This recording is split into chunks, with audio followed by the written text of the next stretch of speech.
13 with the star of Paramount Pictures, Alan Ladd, as Dan Holliday.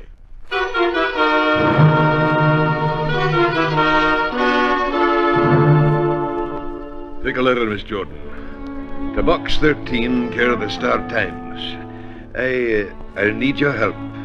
I dare not go to the police for reasons I'll explain when you see me. Please come to my office in the security building. Please come to my office in the security building, signed Douglas Macintosh. Not much of a letter, but then, as the proverb says, great oaks from little acorns grow. And before this was over, the acorn grew into a large, large oak.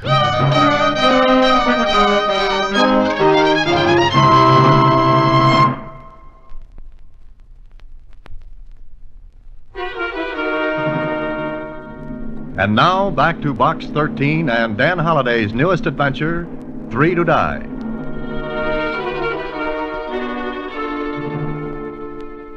Douglas Macintosh. That's a Scotch name, isn't it? Ah, you can smell the heather, Suzy. Wonder what he wants. Well, if this man is the same Macintosh I looked up, he's building that new tunnel under the river. Gee, maybe he wants you to be a hedgehog. No, Suzy, they're called sandhogs. Oh, what won't they think of next? Well, I think I'll see what Mr. Macintosh has on his mind. I'll be at the security building, Suzy. Security building? Huh. It was the only security I was to know until the whole thing was over. Anyway, I went to Macintosh's office. I was shown right into an oversized man who looked as big as the Washington Monument in tweeds. He didn't waste much time. So you're the man, eh? Yes, I'm the man. All right. You call me Mac. What's your name? Holliday. Dan Holliday. All right. Now, Dan, I'm in trouble. Trouble gets around. Fast. But look here, and I'll tell you quick. I'm a contractor. I bid on this new tunnel. Got the bid and posted my bond to finish the tunnel on time. So far, everything's clear. What now? Dan, I'm not going to finish in time. Well, why not? Now we're getting to the point, and a sharp point. You say you're running into trouble? Aye. Sabotage. Well, why don't you call the police? I can't, man. There'd be publicity. Unfavorable. I can't risk it. Oh, then what's my problem? Find out who's doing this to me. You suspect someone of doing it? Look, man, accidents like we've been having don't just happen. They're made. Broken air hoses, emery in the compressors, hundreds of delays, little things that add up to hours. Oh, I see. Another thing. So far, the men working for me think these things are accidents. But the moment they suspect somebody's doing the dirty work in that tunnel, they'd walk out. Sandhagen's dangerous enough itself. In short, somebody's trying to ruin you. Exactly. It would ruin me. The contract would go to someone else. They'd not get another contract for years. But what can I do? I'm not a detective. You see, I beg your pardon, Mr. Macintosh, but... Can't you see I'm busy? What do you want? Telegram. I thought you ought to see it right away. All right, read it. Well, Oh, it's all right. You can talk in front of him. Dan, this is Fred Harris, construction engineer. Harris, Dan Holliday. How do you do? Glad to know you. Now, what about that wire? The last shipment of concrete we ordered was derailed about 200 miles from here. What? Well, don't just stand there. Get every truck out of the road. Get that concrete here. You ought to have enough sense to think of that without coming to me first. Go ahead, get it down. Yes, sir. You see what I mean, Dan? Another delay. Who's this Harris? He thinks he's going to be my son-in-law. Also, he thinks an engineering degree makes him a great man, that it takes the place of 15 years of experience. That's an argument I'd rather watch from the sidelines. Well, go on with your story. Well, we have to finish in 3 weeks or I'll forfeit my contract. Macintosh told me everything he knew. It wasn't much. Only that whoever was doing the dirty work, causing accidents, delays, had to be working in the tunnel. So we went to the tunnel. But first, before I was taken down into the workings, I was given khaki coveralls and a fiber helmet and a little metal tag to hang around my neck. Mac explained the tag. Every sandhog gets one of those. It's got his own number on it. Oh, what's it for? Ever hear of caisson disease? Oh, the bends? Aye. Well, on one side of the tag, it explains the man is a caisson worker working under pressure. Oh, so if the disease hits him on the surface, he can be given proper treatment. That's it. There are 6 places in the city where that can be treated.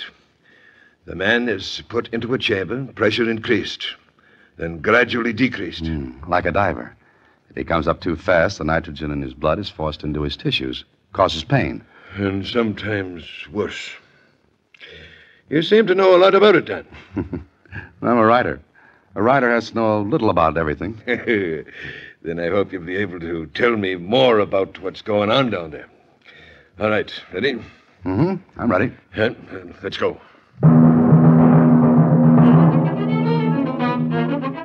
Together, Mac and I rode one of the hoists down into the workings. My ears began to pop from the pressure, and I swallowed hard to keep them open. Then we came to the bottom of the shaft, about 150 feet below the surface of the ground. Mac looked around for a minute, and then... Angus! Angus! Here, come here. A short, powerfully built man walked over to us. He was grinning as he said to Mac, What brings the boss into the tunnel? Angus, meet a friend of mine, Dan Halliday. Dan Angus Campbell, my foreman. Best man in the world in his line. Aye, the best beside yourself. How do you do, Dan? How are you, Angus? First rate. Except we had another little rumpus today, Mac. What? Another break in the air hose at the shield. The hose whipped around. Anybody hurt? Aye, Phil Evans. Hose got him right in the middle. He's done for this job. Won't work for a month. Broken ribs. Another one. Aye. You visiting us here, Dan? Well, you might call it that. Dan's a writer, doing a story on sandhogging. Wants atmosphere. You'll get it here. You want to see the works? Show him around, Angus, and be careful of him. Don't you worry, Mac. Good. I'll go back to the office now. Come back there when you finish, Dan. Oh, sure. Oh, it's got him worried, Dan. And little wonder. Every penny he stands to lose. Every penny. That bad, huh? Worse. And if I ever catch the one that's doing it, I'll whip him around with me bare hands.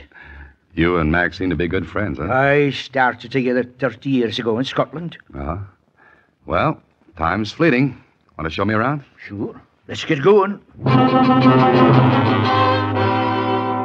I followed Angus into a big airlock. It was a reinforced concrete compartment with double steel doors. As one door closed behind us, the pressure was built up to equal that in the tunnel. It built gradually. But I knew what would happen if it went down fast. Caisson disease. A terrible, racking pain. Brother, I had a lot of respect for the men who worked down there day after day, taking risks, big chances every time they descended into the workings. Then he opened another steel door, and Angus and I were in the tunnel itself.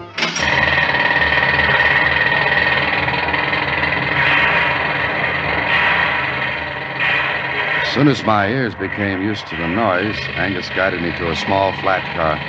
We got on and rolled down narrow-gauge tracks through the center of the tunnel. If you can hear me, this car runs down by gravity. Got a handbrake on it to slow it or stop. There's a motor for running back up. Saves time on a job like this. How long is this tunnel? This side's about a half-mile long now. This side? Aye. It started on the other bank of the river the same time we did. Oh, did you have any trouble over there? No, only on this side. But we're keeping up with them. I'll keep driving till this thing's finished, accidents or no accidents. How much time have you got? 3 weeks. Think you'll make it? We've got to, or Mac stands to lose every neck.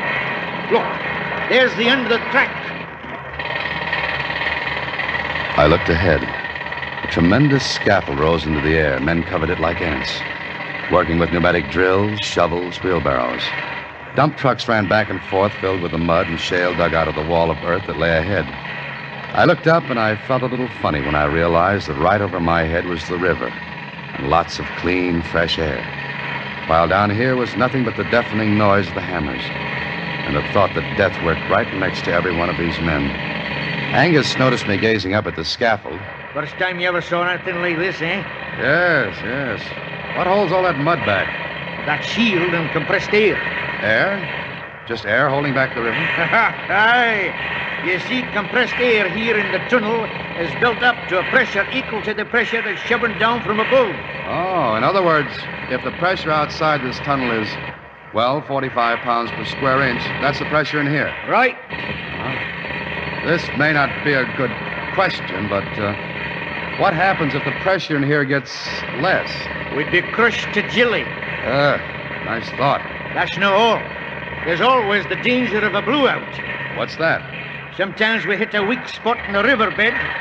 The bed won't take all the pressure we've got in here. And you get a blowout, like a tire blowing out. Aye. The men, machinery, equipment all blown to the surface of the river and into the air. Has that ever happened? Aye, and once, only once, mind you, a man lived to tell about it. Angus, I take off my hat to you boys down here. 1 million people drive through tunnels every day. Yet maybe not 1 in 100 stops to think how the tunnel was built. And what it cost. Not only in money, but in injury, in death. When a man takes to sandhogging, he takes to the dangers too, only. Only what? We've only got a half crew working today. Oh? Why? 2 men have been killed. Nobody wants to be the third. Superstition? Maybe. But lots of the men are staying home until the third's, well, what I said. Angus showed me the whole thing. Oh, there were 1 million ways in which someone could sabotage the works. Break an air hose, tamper with the compressed air gauges, lots of ways. Then later, Angus took me to a complicated affair. It was like an elevator cage. In fact, it was an elevator, as Angus explained. This is the latest thing. Combination elevator and decompression chamber. Hop in, we'll go back up.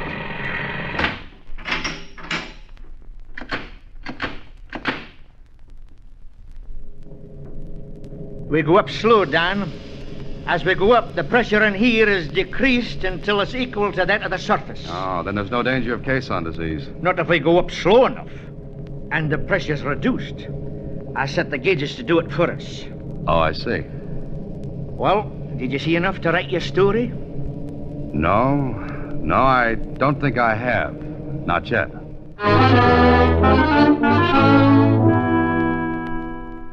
So you didn't see anything, Dan? Of course not, Mac. How could I? I was hoping you might get an idea. Yeah, but I didn't. You going back again? What could I find? Try it, man. Oh, but I don't think I could find it. You advertised for adventure. You couldn't get it in a better place. Yes, I know, but how could I explain myself down there? You're a writer. Use your imagination, man. Well, suppose I went back there as a worker. As a sandhog, you mean? Mm-hmm, that's it. But you don't know anything about it. I can handle a hammer, a shovel, You'd get dirty and tired. Every muscle in your body'd holler out loud at you. Well, I can always say I'm doing it for my art. Be a sandhog, see how it feels, then write about it. By Harry, man, you've got it. All right, Dan. Starting tomorrow, you're a sandhog. Oh, that was the way to do it. Well, when I got home that evening, I thought about it. That huge scaffold.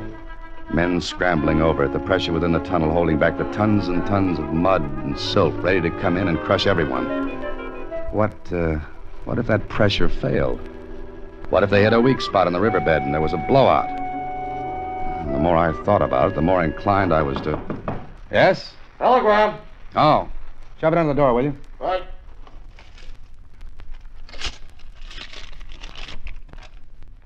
Oh. And what a telegram. It read, "Save for the fact that I don't want more bloodshed, you'd have gotten yours today. Stay away from the tunnel, or you'll be the third to die."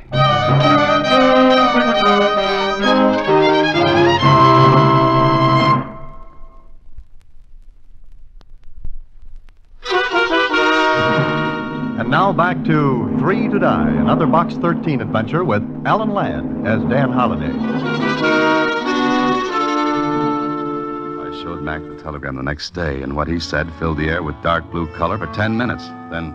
We can check to see who sent this. No dice, Mac, I did. And? It was sent from a pay phone booth. I guess you'll be changing your mind about the job now, eh? What makes you say that? Well, he's after you, whoever it is. Yes, I know. You can back out if you want to. And what would you think if I did? Does that make a difference? No, but there are a lot of men in that tunnel who stand to lose their lives. Mac, you've got to get the police I in. can't, man, I can't. The publicity would ruin me. All right. Fix it up for me to work down there, and we'll see what happens.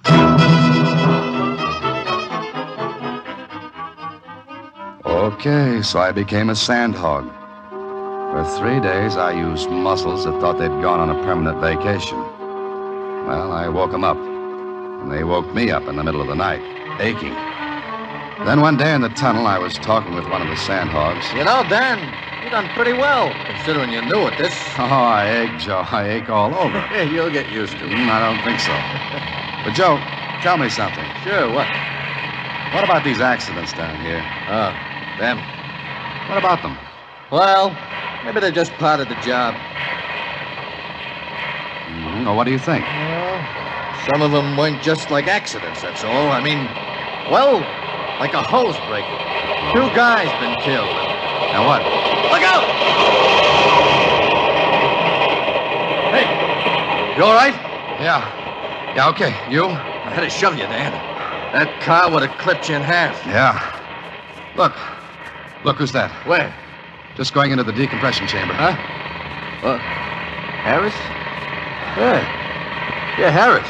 Oh, See what I mean? That car didn't look like no accident. thanks, Joe. And this is one time I can honestly say I was glad I was shoved. That's okay. You know something? You were almost the third to die. Before leaving the tunnel, I ran down to the spot where that car had hit the stop bumper at the end of the track. It was wrecked. But in the wreckage, I found something. One of the tags, like the one I had.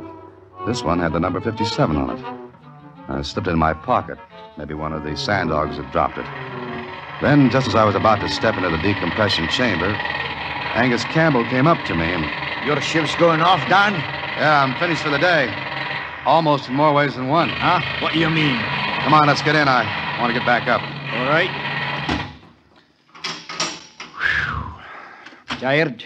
I'm worried. I can guess why. Huh? Look, I know you're no writing a story on sandhogging. I know why you're down here. Oh, you do? Aye. Mac's desperate. I want him to call the police, but he won't. How did you find out about me? You've been nosing around, then? That obvious, huh? Aye, but be careful, lad. Be careful.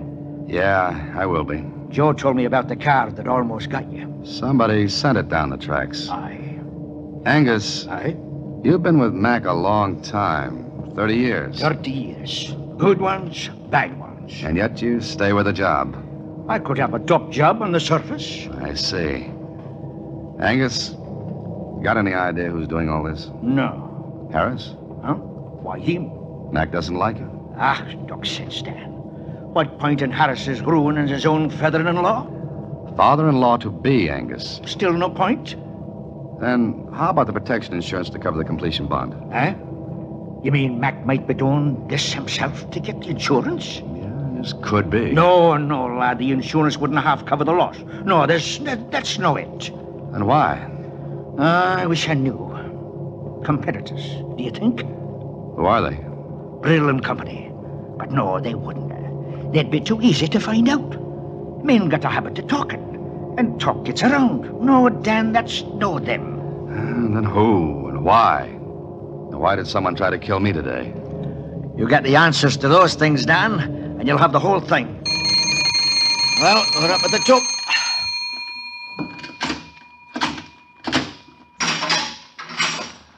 I'll walk to the shack with you. No, I'm going back down. But I thought you were through for the day. I've still got lots to do. See you tomorrow.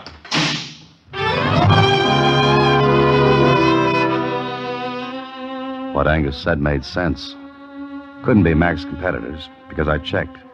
They'd been in business a long time, had plenty of money behind them. Had gotten a bid for another job upstate. And Harris? It didn't make sense either. If he was going to be Mac's son-in-law, it just didn't wash that he'd be sabotaging Mac. So I changed clothes, thought a lot, and then went home. Went out to get some dinner when it hit me. First a twinge, and sudden cramps that made me bend over as if someone had folded me inward with a baseball bat. The building started to spin, twist, then it got all nice and dark.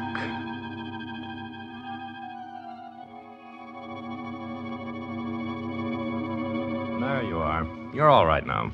I know this isn't very original, but where am I? Take a deep breath. That's it. Feel better? Lots. What happened? Couldn't have been anything I ate. You had the bends. The bends? Mm-hmm. The tag around your neck tipped us off you were suffering from caisson disease, so we put you in a chamber. Come on, get up. We may need this chamber for someone else any minute. You make it sound as bad as the housing situation. Guess it is, but you're all right now. Next time, don't come up so fast. But I didn't come up fast. Yes? Nothing. Nothing at all. Thanks a million, Doctor.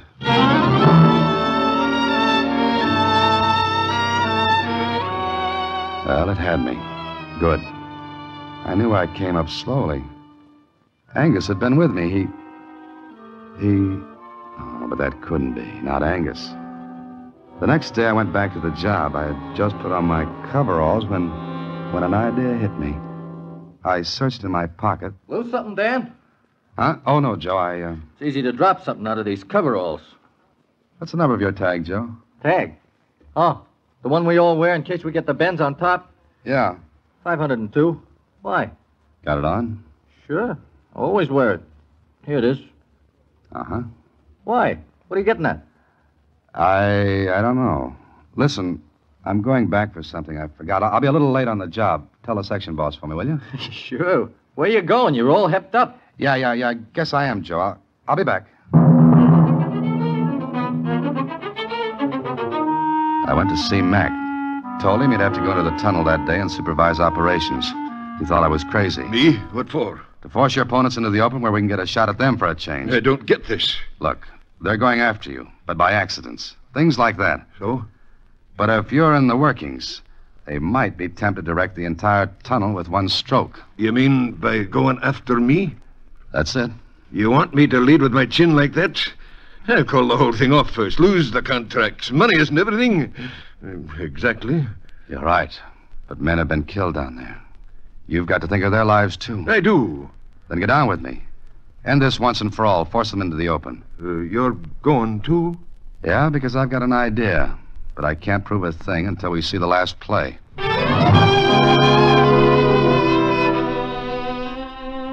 I was leading with Mac's chin, and I knew it. But mine was plenty sore, too, and that made me feel a bit better about it. Mac knew he had no choice, and so he decided to go with me into the tunnel. I went to my job, and it was a ticklish feeling knowing that any minute something might happen. Something that would make Joe, Mac, Angus, any one of us, the third to die. Or worse. Then... Hey, Dan. Notice something funny? Funny what? I could have sworn the mud down here wasn't this deep before. What do you mean, Joe? Look. Stand still. Look around. The mud's coming up. It's getting higher. Yeah, it is. Joe, the pressure in here must be going down. Yeah. Dan, if it gets too low, that wall will come in on us. The whole river will be in our laps. Come on, let's get to the gauges. Dan, what's the matter? Pressure's going down in here. Come on. There's nothing wrong with the gauges. They read the right pressure. But they can't. The mud's getting higher. Look, the men are coming in. They've seen the mud coming up. But these gauges... Hey, there ain't no air being pumped in. The gauges are stuck. Jammed. Somebody jammed them so anybody reading them would think the pressure was okay. Get to the emergency compressors. Pressure's dropping fast. Get to the compressors. Get them on. I got them.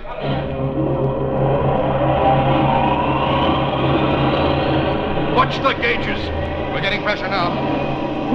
What's the matter? What happened? Angus, somebody jammed the pressure gauges to make it look like we had enough in here. Jammed? Well, save for those emergency compressors, we'd have been done for. What did you say, Angus? I said the emergency compressors. You said save for the emergency. Save for. Funny way of putting it, Angus. Either in words or on a telegram. What's the matter with you? Where's your tag? Huh? Right here? Yes, with a new chain. So is your tag I picked up in that cart yesterday. The cart that almost killed me. You're crazy.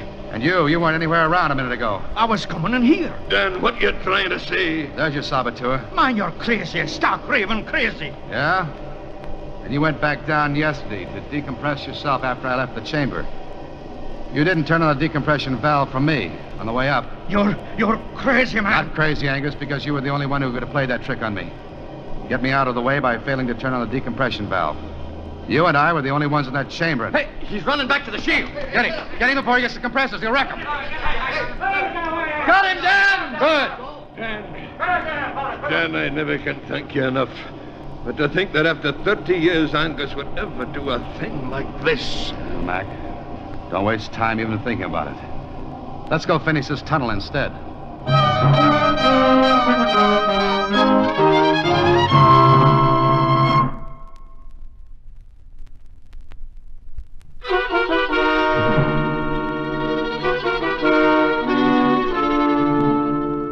Gee, what was the matter with him, Mr. Holliday? Jealousy, Suzy? You see, he'd worked with Mac as a foreman. Then he saw Mac rise from a foreman to the owner of a big company. For 30 years, every day he'd go into the tunnel just an employee, while Mac stayed on top, the big boss. And it kind of made him, well, jealous, huh? To put it mildly, yes. Golly. Well, that makes up my mind for me, Mr. Holliday. Congratulations, Suzy. Huh? What do you mean? I quit. Huh? In about 29 years. Oh. Good night, Suzy. Next week, same time, through the courtesy of Paramount Pictures, Alan Ladd stars as Dan Holliday in Box 13. Box 13 is directed by Richard Sanville. Three to Die is an original story by Mr. Sanville, adapted for radio by Russell Hughes. Original music is composed and conducted by Rudy Schrager. The part of Suzy is played by Sylvia Picker. Production is supervised by Vern Carstensen. This is a Mayfair production from Hollywood. Watch for Alan Ladd in his latest Paramount picture.